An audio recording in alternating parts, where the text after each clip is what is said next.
చిన్న సాక్ష్యం మన మధ్యలో ఉంది. సిస్టర్ మనతో ఒక చిన్న సాక్ష్యం పంచుకుంటారు.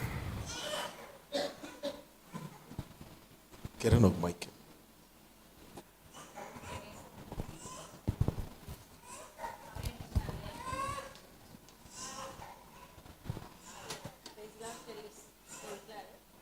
సాక్ష్యం ఏంటంటే, నాకు చాలా ఇయర్స్ తర్వాత మ్యారేజ్ అయింది. అసలు నాకు పెళ్ళే కాదనుకున్నారు. నా ఏజ్ 44 ఇయర్స్.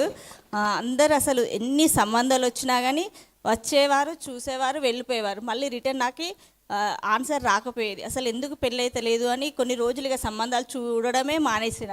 అసలు నాకు ఎందుకు పెళ్ళి అయితే లేదు, అసలు నేను ప్రార్థన చేస్తలేను, నా తప్పేమిటి, నేను చాలా ప్రార్థన చేసుకునేదాన్ని కానీ మళ్ళీ ఏదో ఒక అనుమానం, అసలు నాకు ఎందుకు పెళ్ళి అవుతలేదు, నా లోపం ఏంది. ఎందరో బిడ్డలకు పెళ్ళిళ్ళు అవుతున్నాయి, నాకంటే చిన్న వాళ్ళకి పెళ్ళిళ్ళనే.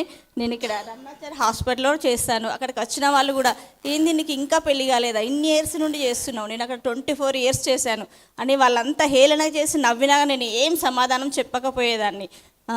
సార్ కూడా, ఏందమ్మా నీకు అసలు దేవుడు అంటావు ఎప్పటికీ, మా హిందువుల దాంట్లో చేసుకో, నేనే నీకు ఎన్ని లక్షలు అంటే అన్ని లక్షల కట్నం ఇచ్చి పెళ్లి చేస్తాను, నేనే తల్లిదండ్రులు కూర్చుంటాం అంటే, సార్ నేను క్రిస్టియన్ని తప్ప ఎవరిని చేసుకోను సార్ అని ఆయనకు కూడా చెప్పేదాన్ని. నవ్వేటోడు, ఇక ఈమెను వదిలిపెట్టాలా, ఈమె దేవుడు అంటది అని ఈమె నన్ను పక్కకు పెట్టేసి, ఈమెకి ఎప్పుడు సంబంధం వస్తే అప్పుడు ఇక్కడనే జాబ్ చేయి, మేము ఎంత చెప్పినా ఇంటలేవు కానీ ఆ సార్ అట్లా అనేవాడు. మళ్ళీ వాళ్ళకి కొంచెం క్రిస్టియన్ అంటే కూడా వాళ్ళకి ఇష్టం ఉండకపోయేది. ఎందుకో నన్ను ఒక్కదాన్ని క్రిస్టియన్ దాన్ని యాక్సెప్ట్ చేసిండు. ఎవరు జాబ్ వచ్చినా అని క్రిస్టియన్ అంటే మాత్రం ఆయన పెట్టుకోకపోయేటాడు. ఎందుకో మరి నన్ను మాత్రం ఒక్కదాన్ని యాక్సెప్ట్ చేసిండు, నన్ను ఏమనకపోయేటాడు. ఈమె అసలు ఏమీ దేంట్లో కూడా ఇన్వాల్వ్ కాదు, ఆమె చేసుకుంటుంది, ఆమె పని శ్రద్ధగా చేస్తుంది అనేవాడు. మళ్ళీ తర్వాత ఇక నాకు సంబంధాలు ఎన్ని సంబంధాలు చూసినా ఇదే రిపీట్ కొన్ని ఇయర్స్ చూసిండ్రు. మళ్ళీ నేను అనుకునేదాన్ని, ప్రభా యేసయ్య నాకు ఎందుకు ఇంత ఘోరమైన నీ బిడ్డలకు అవమానకరంగమైన పేరు ఎందుకు వస్తుంది, నన్ను హేళన చేస్తున్నారు ప్రభా, నాకు ఎందుకు సంబంధం చేస్తలేవని కొన్ని సంవత్సరాలు అసలు నేను పోని చర్చి లేదు, నేను పోని ప్రేయర్స్ లేవు, ఎక్కడ మీటింగ్ అయినా నేను ప్రేయర్ కోసమే. అసలు కరీంనగర్లో అసలు నేను ఏ చర్చి మిస్ కాలేదు, అన్ని చర్చిలు ఎక్కడ మీటింగ్ అయితే అక్కడ అటెండ్ అయ్యేదాన్ని.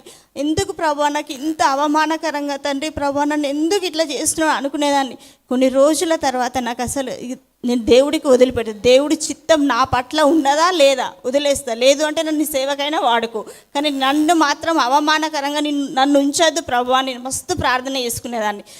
మళ్ళీ సంబంధాలు వచ్చేటివి కానీ సెకండ్ హ్యాండ్ నాకు అట్లా ఇష్టం ఉండేది. ప్రభా నీ బిడ్డ నీకు అవమానకరంగా ఉండకూడదు, సెకండ్ హ్యాండ్ మంచి జాబ్ వాళ్ళు వచ్చేవాళ్ళు పెద్ద ఆఫీసర్స్ వచ్చినా కానీ సెకండ్ హ్యాండ్ నేను అస్సలు చేసుకుని ప్రభా నాకు ఫస్ట్ మ్యారేజ్ వాళ్ళే కావాలని అట్లా ప్రేర్ చేసుకునేదాన్ని. అట్లా చేసుకున్నప్పుడు అందరు అనేవాళ్ళు, ఇంత ఏజ్ వచ్చింది కానీ నీకు ఫస్ట్ వాళ్ళు ఎక్కడ దొరుకుతారు, దేనికైనా అడ్జస్ట్గా అంటే నేను అస్సలు ఒప్పుకోకపోయేదాన్ని. మళ్ళీ చూస్తుండగా మొన్న రీసెంట్గా 6 months కింద నాకు సంబంధం వచ్చింది. మా ఫంక్షన్లో ఒక అబ్బాయి అయితే ఉన్నాడు, ఆయన కూడా మ్యారేజ్ కాలేదన్న వాళ్ళే, అతను వచ్చిండు, చూసిండు, వెళ్ళిండు కానీ 3 months అయిపోయింది, మళ్ళీ ఆన్సర్ లేకపోతే అన్నయ్య దగ్గరికి వచ్చాను. అన్నయ్య ఇట్లా వచ్చిండు, చూసిండు, ఓకే చెప్పిండు కానీ ఆన్సర్ లేదంటే అన్నయ్య మంచిగా ప్రార్థన చేసిండు, అమ్మ నీకు అదే సంబంధం వస్తుంది, నువ్వు మంచిగా ప్రార్థన చేసుకో అని అన్నాడు. అన్న తర్వాత నేను చెప్పిన, అసలు ఎందుకు నాకు అయితే లేదని 3 గంటలకు ప్రార్థన, ఈ 3 monthsలో నా పెళ్ళి కావాలి అని మార్నింగ్ 3 o'clock 3 months వరకు నాకు ఆన్సర్ రావాలని డైలీ 3 o'clock అల్లారం పెట్టుకొని 1.5 hour ప్రార్థన చేసేదాన్ని. మళ్ళీ మా అక్క దగ్గరకు ఏడ్చేదాన్ని, అక్క నేను ఇన్ని 2 months అయిపోతుంది, ఇంకొక 1 month నేను పెట్టుకున్న దేవుడి దగ్గర, ఈ 1 monthలో పెళ్ళి కాకుండా మాత్రం నాకు అసలు దేవుడు నాకు ఎందుకు ఆన్సర్ ఇస్తాడని మస్తు ఏడ్చేదాన్ని. మా అక్క మస్తు ధైర్యం చెప్పేది, నువ్వు విశ్వాసం కోల్పోకు, నీకు ఎట్టి పరిస్థితి గ్రాండ్గా నీ పెళ్ళి అవుతుంది అని పాప మాకు ఎప్పటికీ చెప్పేది. నేను చేసుకునేదాన్ని, అన్నీ పాటించేదాన్ని, కానీ ఏదో ఒక అవిశ్వాసం నాలో ఉండేది. 3 months అయిపోయింది, మళ్ళీ అన్నయ్య దగ్గరికి వచ్చిన, అన్నయ్య మీరు బలంగా చేయండి అన్నయ్య అంటే, అన్నయ్య దగ్గర ప్రార్థన చేయగానే 1 monthకి మళ్ళీ చూసిన అబ్బాయి వచ్చి నేను అమ్మాయిని చేసుకుంటా అని మా తెలిసిన వాళ్ళకి చెప్పిన తర్వాత మాకు ఆన్సర్ వచ్చింది. ఆన్సర్ వస్తే మా బావ మమ్మల్ని బాగా ఇబ్బంది పెట్టిండు. అయినా మా బావతోనే నా పెళ్ళి గ్రాండ్గా జరిగించింది. నేను చిన్నప్పుడు 6th class ఉన్నప్పుడు ప్రభువా నా పెళ్ళి 5 ఫాస్టర్లతో ఒక పెళ్ళికి పోయినా అన్నట్టు, పెళ్ళికి పోతే అక్కడ 5 ఫాస్టర్లతో పెళ్ళి జరిగింది. నా పెళ్ళి కూడా ఇట్లా జరిగిస్తే బాగుండు ప్రభువా నా మనసులో ఏదో అనుకున్నా. 6th classలో నా పెళ్ళి మాత్రం 6 ఫాస్టర్లతో జరిగించండి, అనుకున్న దానికంటే గొప్పగా జరిగించాడు.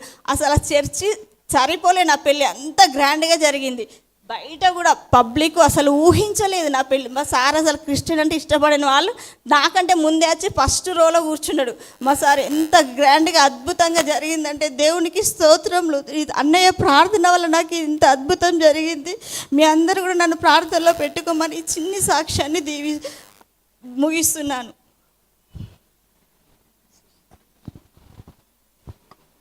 దేవుడు సిస్టర్కి చేసిన మేలును బట్టి ఆయనకు మహిమ కలుగును కాక. దేవుడు శ్రేష్టమైనది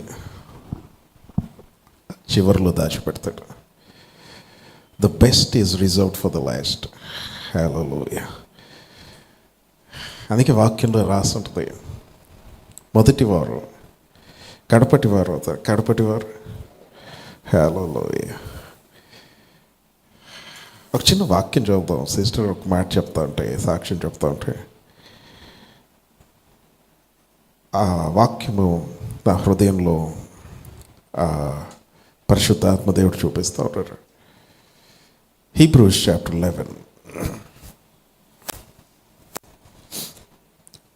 11 చాప్టర్.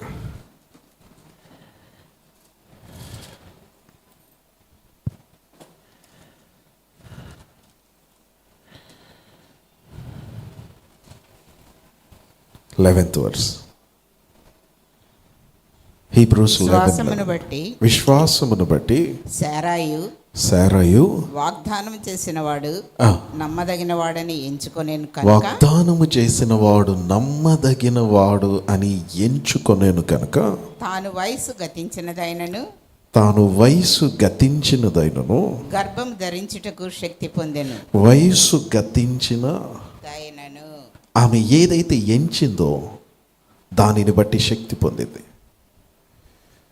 గర్భము ధరించే విషయంలో వయసు గతించింది, మ్యారేజ్ విషయంలో వయసు గతించింది. కానీ విశ్వాసమును బట్టి గతించిపోయినవన్నిటిని దేవుడు తన జీవితంలో చేయడం స్టార్ట్ చేశాడు. హల్లెలూయా. సో ఒక గుడ్ న్యూస్, ఒక హ్యాపీ న్యూస్, ఒక ఎంకరేజింగ్ న్యూస్ ఏంటి అంటే, లేట్ అయిపోయినా సరే ఆయన నమ్మదగినవాడు. ఆయన చెప్పినట్లుగా ఆయన చేస్తాడు. Just hold on. ఆ విశ్వాసము కలిగి, విశ్వాసమును బట్టి మీరు ఆయన వాగ్దానము చేసిన వాడు నమ్మదగిన వాడని ఎంచాలి. ఎక్కడ ఎంచుతారు? మీ హృదయంలో, మీ మనస్సులో. అది ఏ విషయమైనా సరే, డబ్బుల విషయమైనా, ఆరోగ్యం విషయమైనా, వివాహం విషయమైనా, పిల్లల విషయమైనా, ఇంకా ఏదైనా సరే, ఇల్లు విషయమైనా, వాగ్దానము చేసిన వాడు నమ్మదగిన వాడని లోపల యు మస్ట్ స్ట్రాంగ్లీ దాన్ని ఎంచాలి. అప్పుడు ఏం జరిగిద్ది అనంటే, దేవుడు మీరు ఎంచిన దానిని బట్టి మీకు శక్తిని అనుగ్రహిస్తాడు. అందరికంటే ఎక్కువ సాక్ష్యము ఎవరికి ఉందంటే శారాకే ఉంది. శారా వంటి సాక్ష్యము భూమి మీద ఎవరికి లేదు. లేట్ అయిపోయాను, అవునా? దేవుడు అట్లాంటి సాక్ష్యము, యునిక్ సాక్ష్యము మన చర్చ్లో ఆలస్యం అయిపోయిన వారందరికీ ఇచ్చును కాక. యునిక్. ఇంకా మీ సాక్ష్యం ఎవరికి ఉండదు. దేవుడు అట్లాంటి కార్యము దేవుడు మన మధ్యలో టైలర్ మేడ్ కష్టం సాక్ష్యాలు దేవుడు మనకి దయచేయను కాక. హల్లెలూయా. ఎట్లా ఉండుంటుంది ఆ ప్రాంతంలో ఈ రోజు వరకు కూడా? 100 years అప్పుడు గర్భము ధరించిన వారు ఎవరైనా ఉన్నారా? ఇన్ని తరములు, ఇన్ని జనరేషన్స్ అయిపోయినాయి, అయినా శారాకి దగ్గరగా ఎవరు రాలా. దేవుడు అట్టి సాక్ష్యము దేవుడు మనకిచ్చి మనల్ని కనపరచును కాక. హల్లెలూయా, హల్లెలూయా. అందుకే కొన్ని ఆలస్యాలు జరిగిపోతూ ఉంటే మీరు గుర్తుపెట్టుకోవాలి, దేవుడు ఎవ్వడికి లేని భాగ్యం మనకి సిద్ధపరుస్తున్నాడని గుర్తుపెట్టుకోవాలి. ఎవరికి లేని సాక్ష్యం మనకు సిద్ధపరుస్తున్నాడని గుర్తుపెట్టుకోవాలి. ఆలస్యం అయిపోయినా నాకేం చింత లేదు. చింతించొద్దు, దిగులు పడద్దు. అందరు నాతో పాటు చెప్పండి, వాగ్దానము చేసిన వాడు నమ్మదగినవాడు. ఇంకోసారి చెప్పండి,